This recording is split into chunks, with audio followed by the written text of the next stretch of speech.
It is the last week in June of the year of the bull run cycle within Bitcoin's 4-year cycle.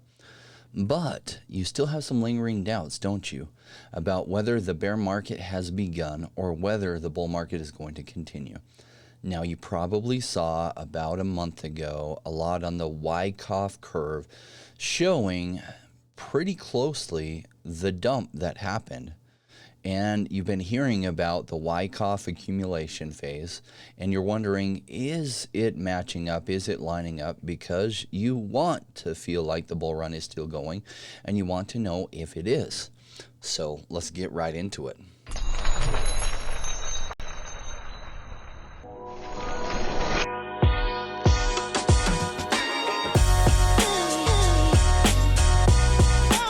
Join me, Rainmakers.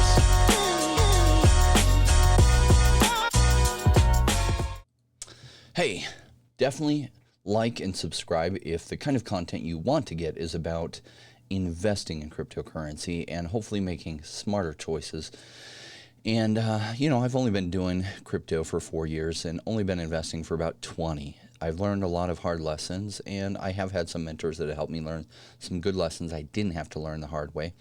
But I'm sharing with you all those insights. So let's get into whether the bull market is over and we're entering a 3-year bear market or not. And I have, wouldn't you know it, the Y curve accumulation phase. So here's the schematic for the Y curve, the Wyckoff curve. And you do see that it marries up pretty well to this. I mean, you can move it around and kind of see where it does match up. It doesn't match up exactly, just like the previous Wyckoff curve showing the dump didn't match up exactly, but close enough that it's stunning how similarly it followed. So the question everyone's asking themselves here is, wow, if it is following this accumulation curve, that's good news. But what they're really asking is there one big additional dump here, or did we hit it? I'm leaning towards there's probably one more big dump, but I don't know that. Maybe we have hit it because it did drop down pretty solidly here down to 28,000. And so I do feel like we overpumped earlier this year. And what happens when you overpump? Well, you correct, and often you overcorrect.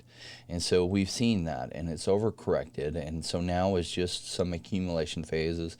And yes, a lot of it was manipulation. It got overpumped through some manipulation. It got overdumped through some manipulation. That's just par for the course. I mean, it's been that way since I started in crypto in 2017. What's funny is they recycle different versions of the same news stories. Oh, Tether is going to crash and it's going to come down. And well, Tether did settle with the New York Attorney General. So do I think that there's some fire behind that smoke? I do. I do have concerns about Tether.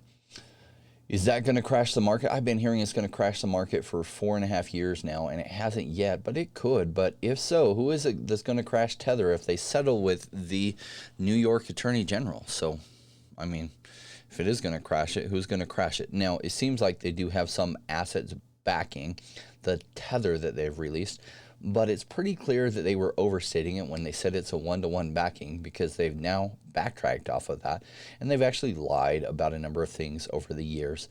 So trusting them, not so much. When I usually, when I have a choice between Tether and USDC, I choose USDC because I feel like the likelihood that it is backed appropriately is higher, but both of them are always a concern because it's a trusted system and that you have to trust a third party. And in crypto, we love trustless systems rather than trusted systems, because systems that you have to trust that have an incentive to cheat often will. So, as crypto becomes more mature, more trustless systems develop and grow. And you could be holding DAI, which is a trustless system. So DAI is more likely to be around. It's just a little bit more complex to use than USDC, so I usually go with USDC.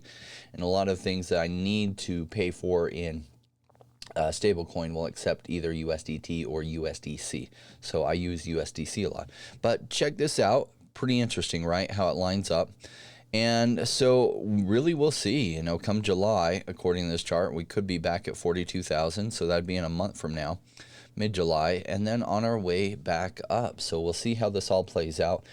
I'm not overly worried about us being in the 3-year bear market. I've told you, my channel the last couple of weeks that I'd waited about an 8% chance presently that it could play out that way. 92% chance is my guess for myself that we have at least one more big parabolic move, if not two, for this bull market.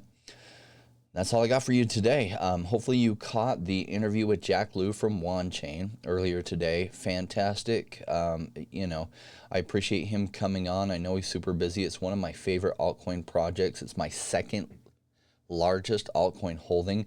I believe in it that much. They are building these DeFi bridges across all the different chains. They just released their DeFi bridge for Litecoin, so you can actually bridge your Litecoin over to the WanChain network, and then you can use that Litecoin, that bridge Litecoin, in DeFi and other things. And then they'll be connecting up Polkadot and many other chains coming up soon. So they just keep connecting all the different major chains, and pretty soon they'll have all of them, and that's exciting. So I guess we will catch you next time. If you'd like to continue the conversation, consider joining our Telegram group. I have some smart people in our group that are there. I frequently pop in. You can see that under See More in the Telegram there. And really appreciate when you like my videos. I am an investor by nature. I'm an investor that has a YouTube channel. So I'm trying my best to learn how to do YouTube well. But my background is in investing. That's what I'm really good at, and crypto has created life-changing wealth for me, and I believe it can create life-changing wealth for many more people. But I do tell my subscribers, if you'll commit yourself to a 5-year plan to be here not just this year with the bull run, but also through the crypto winter and then the following bull run, that it's pretty difficult to make life-changing wealth in just one cycle. The likelihood it can happen, it's just not very likely that you'll make all the right choices your first cycle around. But if you'll commit yourself to 5 years, the chances of you creating life-changing wealth for yourself go way, way, way up. And you're the ones I call rainmakers, because you're making it rain for your family's future as this technology continues to change the whole world. So I thank you for joining us. Got a song here from Manuela, who recorded this, for all you rainmakers out there.